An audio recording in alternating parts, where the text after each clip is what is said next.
औज़ुबिल्लाहिमिनश्शैतानिर्रजीम बिस्मिल्लाहिर्रहमानिर्रहीम। अस्सलामुअलैकुम ख़वातीन हज़रात, मैं हूं आपका होम्योपैथिक डॉक्टर रिजवान साकिब और आपसे मुखातिब हूं शमा होम्यो क्लिनिक लाहौर पाकिस्तान से। आइए आज बात करते हैं गायनिकमिस्ट्रिया पे कि गायनिकमिस्ट्रिया क्या है, इसका क्या इंट्रोडक्शन है।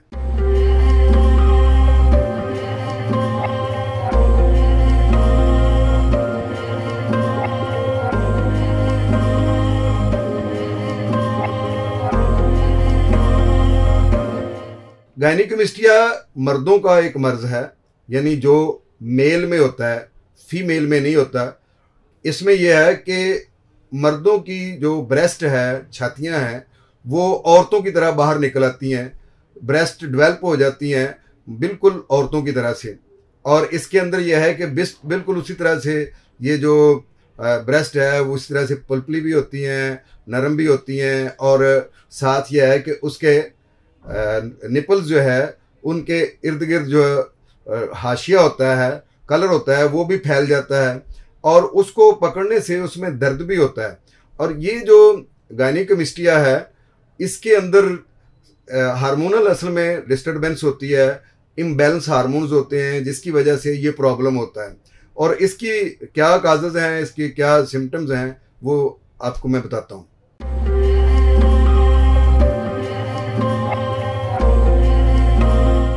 तो काजेज पे बात करते हैं तो सबसे पहली वजह तो यही है कि हार्मोनल इम्बैलेंस जो होते हैं वो सबसे बड़ी वजह है कि हार्मोन्स का अदम तवाज़न जो है। इसमें यह है कि जो टेस्टोस्टेरोन है, ये मर्दाना हार्मोन्स हैं। ये हार्मोन्स जो हैं इनकी अगर मिकदार जो है वो कम हो जाए ब्लड के अंदर, जब इनका जो बॉडी के अंदर ये कम हो जाए तो उसकी वजह से जो एस्ट्रोजन है, जो कि आमतौर पर फीमेल हार्मोन के नाम से जाना जाता है, लेकिन मर्दों में भी बड़ी कलील मकदार में मौजूद होता है।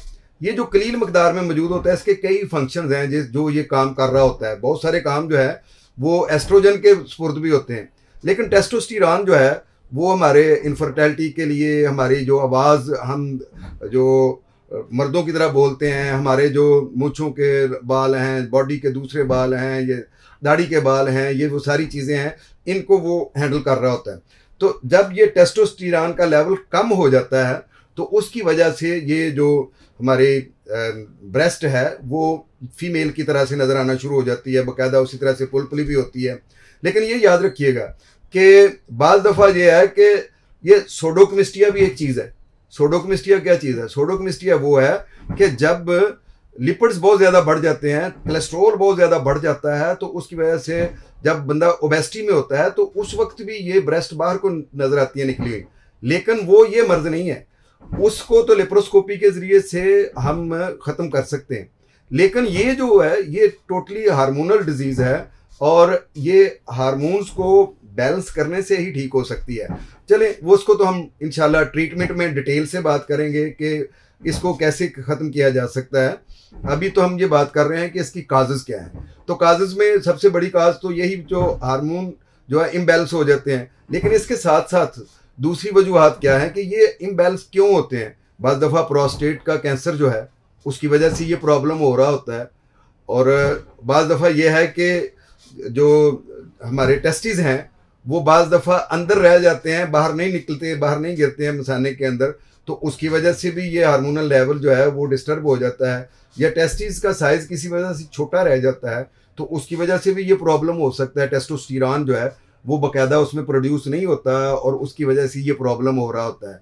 इसके अलावा जो टेस्टिस का कैंसर है, खसियों का जो सरतान है, उसकी वजह से भी ये प्रॉब्लम हो सकता है। और हमारे मुख्तलिफ़ किस्म की जो अद्वियात हैं, मसलन एंटीबायोटिक्स का बेतहाशा इस्तेमाल जो है वो भी गायनिकमिस्ट्रिया का बायस बनता है। इसके अलावा हमारी जो नोज़िया की मेडिसिन है, उल्टी को रोकने की, वॉमिटिंग को रोकने की, मतली को रोकने की जो अद्वियात खाई जाती हैं, ये भी इस चीज़ का बायस बनती हैं। फिर स्टीरॉइड्स हैं मुख्तलिफ़ किस्म के, वो भी गायनिकमिस्ट्रिया का बायस बनते हैं। और अक्सर बच्चे जो जिम में जाते हैं तो वहाँ पे वो इस तरह के सप्लीमेंट्स लेते हैं जिनकी उनकी बॉडी शाडी जो है वो ज़रा थोड़ी ज़्यादा हैवी नज़र आए, लेकिन उसमें अक्सर जो फूड सप्लीमेंट्स हैं वो स्टीराइड पे बेस कर रहे होते हैं। तो ऐसे जो सप्लीमेंट्स हैं जो स्टीराइड बेस हों वो गायनीकोमेस्टिया का बायस बनते हैं।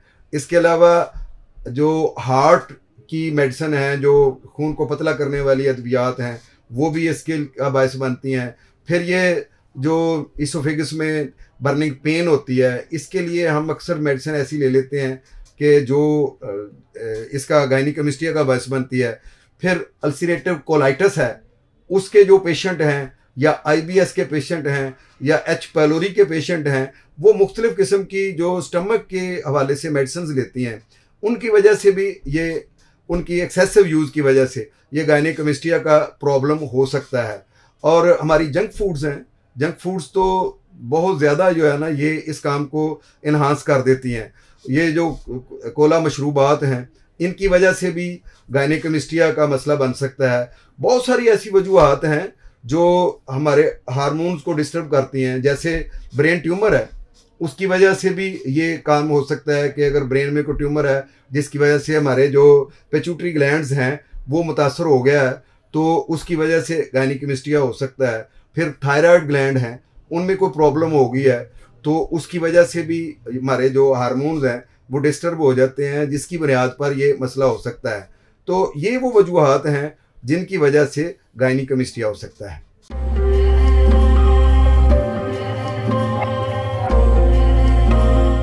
गायनीकोमेस्टिया के सिम्टम्स क्या हैं, क्या अलामात हैं जो हमें नज़र आती हैं, तो उसके बाद हम ये समझते हैं कि ये पेशेंट जो है ये गायनीकोमेस्टिया क्या है। गायनीकोमेस्टिया में बज़ाहिर तो जो मेल ब्रेस्ट हैं वो फीमेल की तरह नज़र आना शुरू हो जाती हैं, लेकिन इसके अंदर जब हम डिटेल में जाते हैं तो इसमें यह है कि जब भी ब्रेस्ट के अंदर कोई गिल्टी सी महसूस होना शुरू हो जाए, छोटा सा ट्यूमर दोनों साइडों पे महसूस हो और उसके दबाने से पेन हो, तो इसको ये कहते हैं कि ये गायनीकोमेस्टिया का आगाज़ हो गया है। ये सबसे पहली अलामत होती है।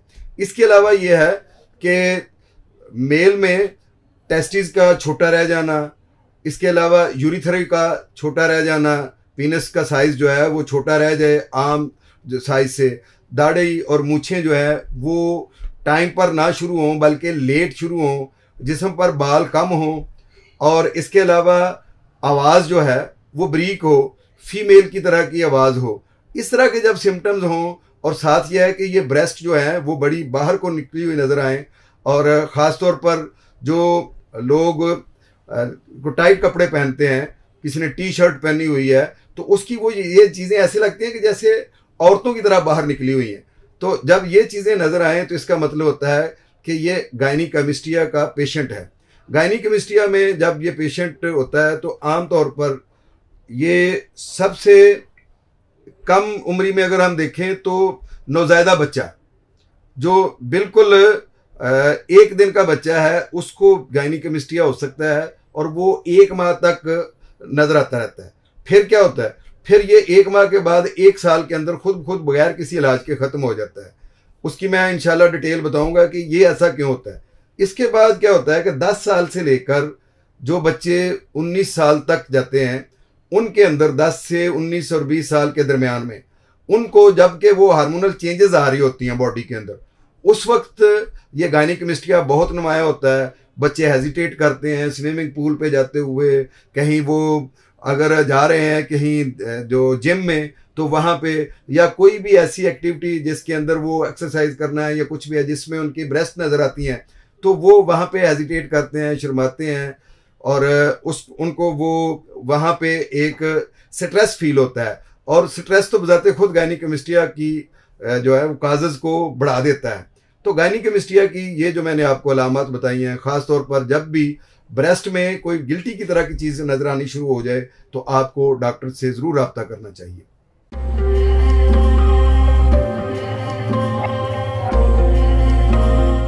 गायनीकोमेस्टिया डायग्नोसिस क्या है इसकी, तो इसकी तशख़ीस हम किस तरीके से कर सकते हैं। इसके लिए सबसे पहली बात तो यह है कि हम फिज़िकली खुद चेक कर सकते हैं कि क्या हम गायनीकोमेस्टिया के पेशेंट तो नहीं हैं। आप अपने जो शर्ट है या कमीज़ है इसको उतार के आप जो है वो मिरर के सामने खड़े हो जाएं, और आईने में आप देखें, अगर आपको जो अपना उनका साइज़ बड़ा लग रहा है, लेकिन बड़े के साथ साथ ये भी है कि उनके निपल्स जो हैं वो बाहर को निकले हुए महसूस हो रहे हैं। इसके अलावा निपल्स के इर्द गिर्द जो एक ब्लैकिश जगह होती है वो ब्राउनिश होकर फैल तो नहीं रही है। अगर इस तरह का कोई आपको फील हो रहा है तो इसका मतलब है कि आप गायनेकोमेस्टिया के पेशेंट हैं। और फिर इसके अलावा आप उसको हल्का सा दबा कर भी देख सकते हैं। अगर दबाने से आपको फील हो रहा है कि यहाँ पे कोई गिल्टी है और दोनों साइज़ पर एक ही तरह का ये मसला है, तो इसका मतलब यह है कि आप गायनेकोमेस्टिया के पेशेंट हैं। और अगर गायनेकोमेस्टिया के पेशेंट हैं तो आपको ज़रा भी झिझकने शर्माने की ज़रूरत नहीं है, आपको अपने डॉक्टर से रब्ता करना चाहिए। तो डॉक्टर सबसे पहले तो आपको फिज़िकली चेक करेगा। फिज़िकल चेक करने का तरीकाकार ये है कि अगर ये गायनेकोमेस्टिया बहुत बढ़ गया हुआ है तो वो भी जस्ट आपके जो कमीज़ को ऊपर उठा के तो वो कहेगा कि चेक करवाएं, दिखाएं, तो वो अपनी नज़र से ही, अपनी आई साइड से ही दूर से देखकर आपको बता देगा कि आप गायनेकोमेस्टिया के पेशेंट हैं। क्यों कि गायनेकोमेस्टिया और सूडोकोमेस्टिया ये मिलती जुलती सी जो शेप है इनकी, लेकिन डॉक्टर उसको फिजिकली देखकर इन दोनों में जो है इम्तियाज़ कर लेता है, इसमें फ़र्क महसूस कर लेता है कि ये सूडोकोमेस्टिया है या गायनेकोमेस्टिया है। अगर गायनेकोमेस्टिया होगा तो डॉक्टर आपको हार्मोनल मेडिसिन देगा, अगर सूडोकोमेस्टिया है तो उसके लिए वो लिपिड्स को मैनेज करने की कोई मेडिसिन दे देगा।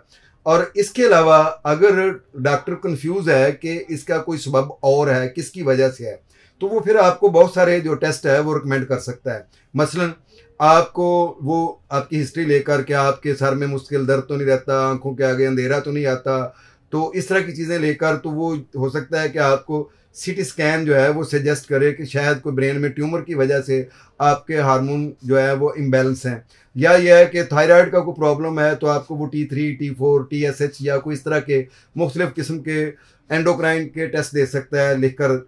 या अगर वो आपके बॉडी को पूरी को देखता है डॉक्टर और उसमें देखता है कि आपके बॉडी पे बाल कम हैं, या इसके अलावा आपकी आवाज़ को सुनता है तो उसको लगता है कि ये फीमेल की आवाज़ की तरह है और साथ ये गायनेकोमेस्टिया भी नज़र आ रहा है, तो फिर वो एंडोक्राइन के आपके मुख्तलिफ किस्म के टेस्ट दे सकता है। हार्मोनल टेस्ट जो है वो करने के लिए बताया जा सकता है, जैसे टेस्टोस्टेरोन लेवल को चेक करने के लिए वो टेस्ट दे सकता है।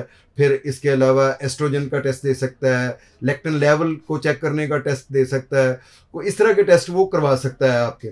और अगर उसको गायनेकोमेस्टिया की वजह से आपके बेऔलाद रहने का उसको खदशा है तो फिर वो आपको सेमन CE का टेस्ट भी रिकमेंड कर सकता है।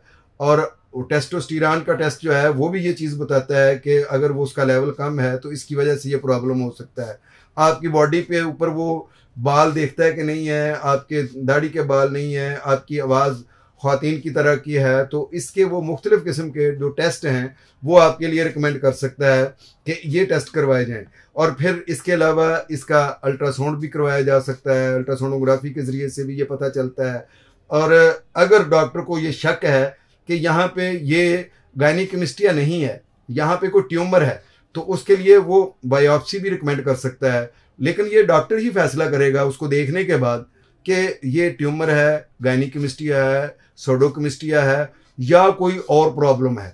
जब ये सारी चीज़ें तहकीक करने के बाद वो आपको कोई तशखीस करके कोई टेस्ट लिख कर देता है, वो टेस्ट रिपोर्ट्स आती हैं, तो उसके मुताबिक वो किसी नतीजे पर पहुंचता है कि आया आप गायनेकोमेस्टिया के पेशेंट हैं या नहीं।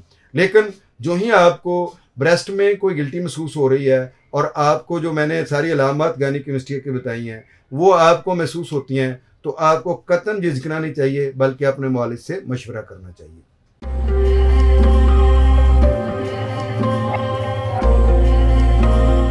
गायनेकोमेस्टिया का ट्रीटमेंट अगर हम देखें तो सबसे पहले तो ज़हन में आता है कि इसके जो टेस्टोस्टेरोन है उसका कुछ सप्लीमेंट दिया जाए। ये अच्छा इलाज है।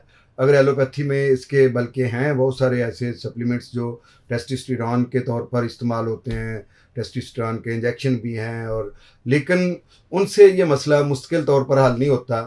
और इसी तरीके से सर्जरी की तरफ भी फौरी तौर पर तवज्जो जाती है कि लेप्रोस्कोपी के ज़रिए से या ओपन सर्जरी के ज़रिए से इसको रिमूव करवा दिया जाए। एक चीज़ तो यह है कि इसकी वजह से ज़ाहिर है वहाँ पे स्कार्स बन जाएंगे, निशानात बन जाएंगे। दूसरी चीज़ यह है कि ये तो टोटली इससे हटकर चीज़ है। ये मर्ज जो है ये हार्मोनल डिसऑर्डरनेस है, तो अगर आप इसकी सर्जरी करवा भी देते हैं तो बाकी मसाइल तो जूं के तू रहेंगे। जैसे जो बेऔलादी का मसला है वो वहीं रहेगा, आपकी आवाज़ का मसला है, जो हार्मोन ने बाकी तब्दीलियां पैदा करती हैं, आपके बालों का मसला है, टेस्टिस के साइज़ का छोटा रह जाना, पीनस के साइज़ का छोटा रह जाना, वो सारे मसाइल तो उसी तरह से रहेंगे सर्जरी करवाने के बाद भी। इसका मतलब ये हुआ कि सर्जरी भी इसका कोई प्रॉपर हल नहीं है।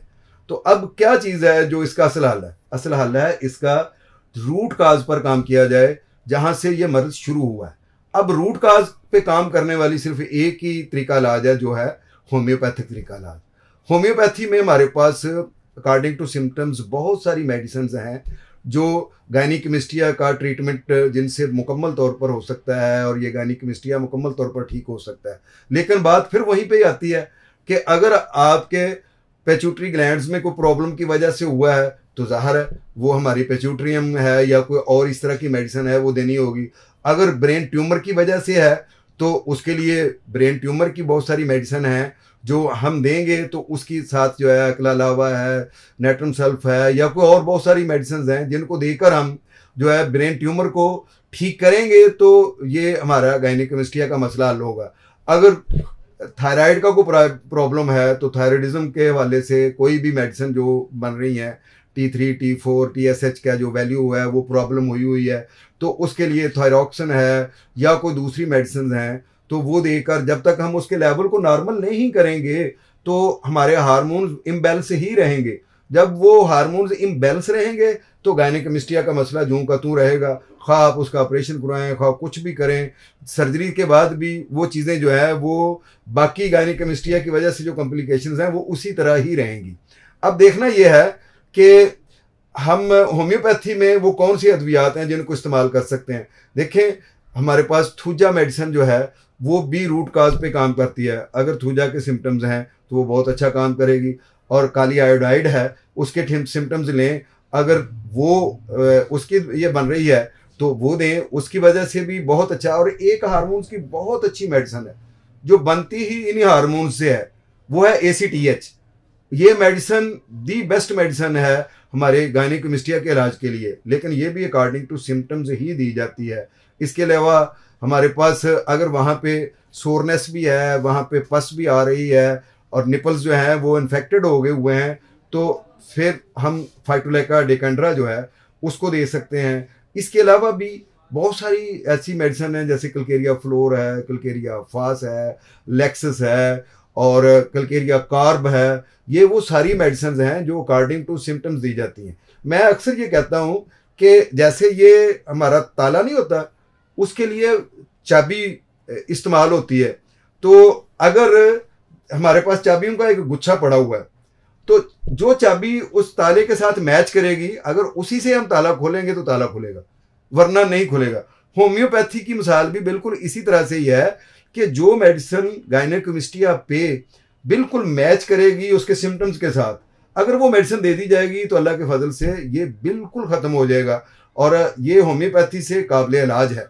लेकिन अगर सिम्टम्स के मुताबिक मेडिसिन नहीं दी जाएगी तो इसका इलाज मुमकिन नहीं है। तो ये मेडिसिन को सिम्टम्स के मुताबिक लेना, इसके लिए इन वीडियोस को देखकर सेल्फ मेडिकेशन करने से ये काम नहीं होता इस तरह की क्रॉनिक डिजीज़ में। इसके लिए ज़ाहिर है आपको किसी अच्छे होम्योपैथ से रब्ता करना होगा जो आपको अकॉर्डिंग टू सिम्टम्स मेडिसिन दे और जिसके साथ ये गायनिकमिस्टिया का मसला हल हो सके।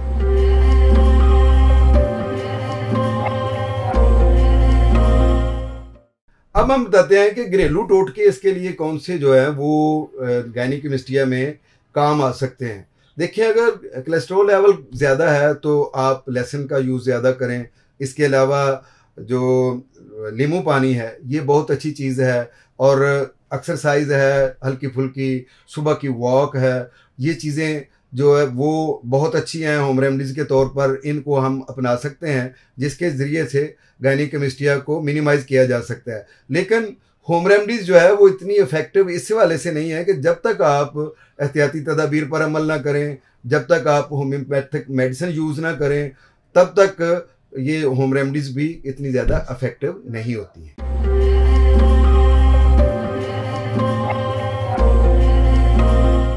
गायनिकमिस्टिया की एहतियाती तदाबीर क्या हैं, प्रिकॉशंस क्या हैं, अब इस पे हम बात करते हैं।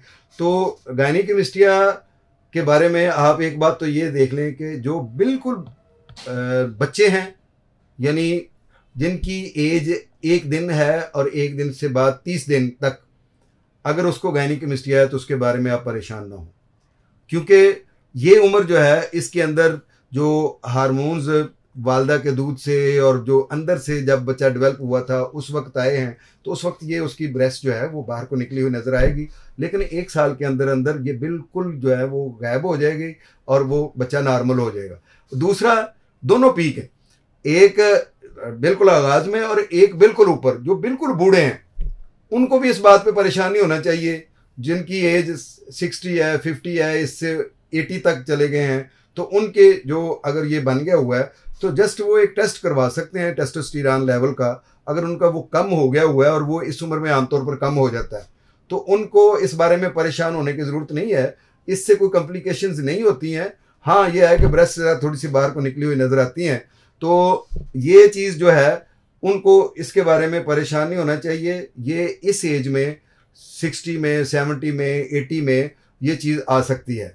अब रहेगी जो दरमियान वाली उम्र है जिसमें ये गायनिकमिस्टिया होता है, जैसे 10 ईयर से लेकर 20 ईयर के दरमियान में जो ये प्रॉब्लम होता है, तो उनके लिए जो प्रिकॉशंस हैं वो ये हैं कि भाई यही उम्र खाने पीने की होती है, और इसमें आप लोग जो है वो एनर्जी ड्रिंक्स पीते हैं और फिर इसके बाद कोला ड्रिंक्स पीते हैं, आप जो है वो जंक फूड लेते हैं। अब ये जंक फूड जो है, ये कोला ड्रिंक, एनर्जी ड्रिंक्स, और फिर बॉडी को ज़रा थोड़ा हैवी करने के लिए मुख्तलिफ़ किस्म के सप्लीमेंट्स लेते हैं, स्टीरॉइड्स यूज़ करते हैं, तो ये गायनिकमिस्टिया को दावत देने वाली बात है।